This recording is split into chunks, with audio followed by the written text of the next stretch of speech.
सानथामनि हाबाफारिजों खुंगा 10थि जारिमिनारि संकस खेराइ फोरबोआ दिनैनिफ्राय जागायबाय।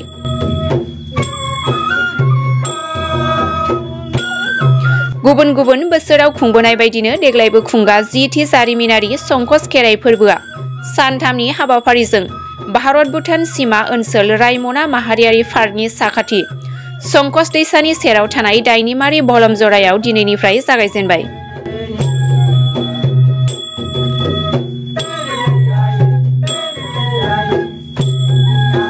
दिनै गिबि सानाव गाहाय हाबग्रा दरखं, गाहाय सायनासालि, आलासि जिरायसालि, मावसोम हानजा थाग्रा खुलि बायदिफोरखौ बेखेवनाय जायो। गाहाय हाबग्रा दरखंखौ समाज सिबियारि उइलियाम नार्जारि, गाहाय सायनासालिखौ बिटिआरनि मावफुं सोद्रोमा उकिल मुसाहारि बिथांमोना बाहागो लानानै बेखेवनानै होफैयो।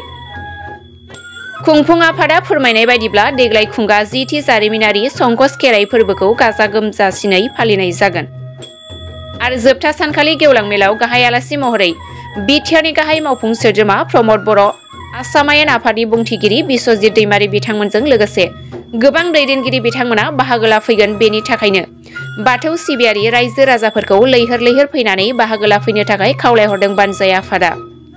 हाबाफारिजों दिनैनिफ्राय खुंफुं जाबाय बे 10थि संकस खेराइ फुजाया, मा बुंगोन बेखौ लानानै? 10थि जारिमिनारि संकस खेराइ दिनैनिफ्राय आरम्भ जाजेनबाय।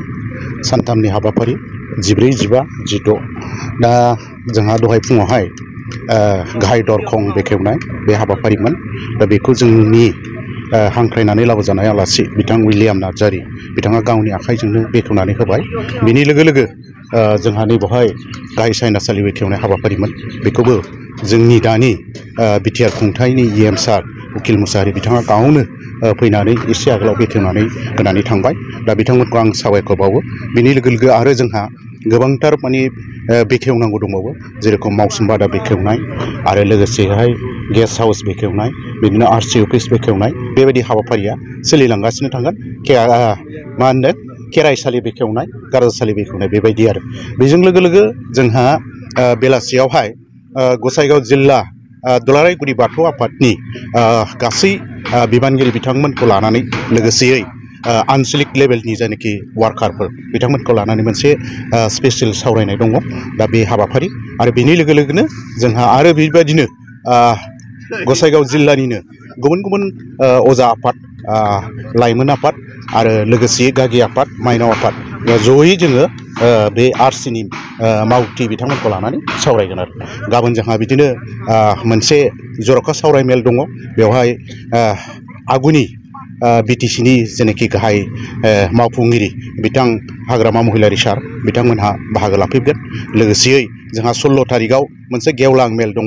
बे मेलावहाय जोंनि दानि बिटिआर खुंथायनि मानगोनां CM मुस्रि प्रमद बर' सार बिथांमोनहा बाहागो लाफैगोन। बिश्वजित दैमारि बिथांमोनहा बाहागो लाफैगोन। बिथांमोनहा गोबां जोंनो बाथौ धोरोमनि जेनाखि मावलांनाय आरो मा रोखोम जोङो खालामनांगौ बेफोरनि बोसोनखौ होगोन होननानै जोङो आसा खालामो आरो जोंनि हाबाफारिफ्रा मोनफ्रोमबो मोजाङै मोजां जाफुंगोन होननानै आङो आसा खालामो आरो बे हाबाफारियाव बाहागो लानो रायजो राजाफोरखौ मा खालामो? बे हाबाफारियाव बाहागो लानो थाखाय आङो जोंनि साफ्रोमबो बाथौ सिबियारि रायजो राजा, आइ आफा, बिदा फंबाय बिथांमोना फैनानै जाहाथे जोंनि खेराइनि जेनाखि बाथौ बोराइनि जेनाखि बोर बेखौ लाफैयो। लोगोसेयै जोंनि बे हाबाफारिफ्राव जाहाथे मोनफ्रोमावबो बिथांमोना जोंखौ सहाय खालामो बेखौ आङो खावलायो आरो।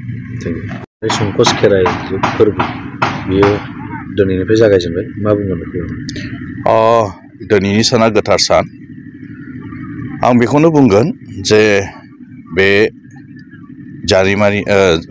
10थि जे जारिमिनारि जे गुदि बाथौ जे मोनसे फोरबो जे सानथामनि हाबाफारि जे लादों, बे कमिटिनि साफ्रोमबो आफादगिरि आरो नेहाथारिजों लोगोसे जेसेबांखि दङ बिथांमोन साफ्रोमखौबो आंनि गोसो गोरबोजों अननाय आरो सिबिनायखौ बिथांमोननो जासिग्रोदों।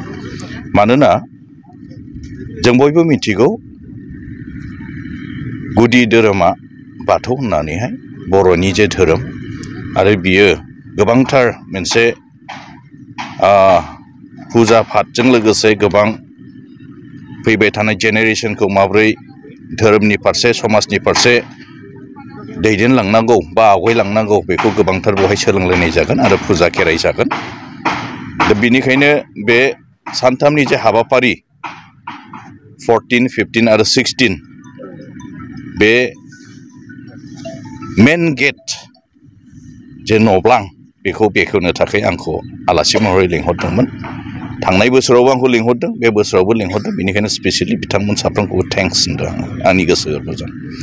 दा आं बेखौल' बुंगोन इसोरनियाव आरो आफा बोराइ बाथौनियाव बे सानथामनि जे हाबाफारि, बे सानथामनि हाबाफारिया मोजां दिन मोजां बोथोर जे होयो आरो बाव सफैनो हानाय साफ्रोमबो डेलिगेटफोरा मोजां देहा मोजां गोथार गोसोजोंहाय मोजां जे आफा बोराइ बाथौखौ सिबिनायावहाय बिसोरो आफा बोराइ बाथौनिफ्राय बोर मोनथों आरो फैबाय थानाय समावहाय गावखौ दालांनायाव हारिखौ सिबिनायाव बिसोरो आवगायलांनो हाथों।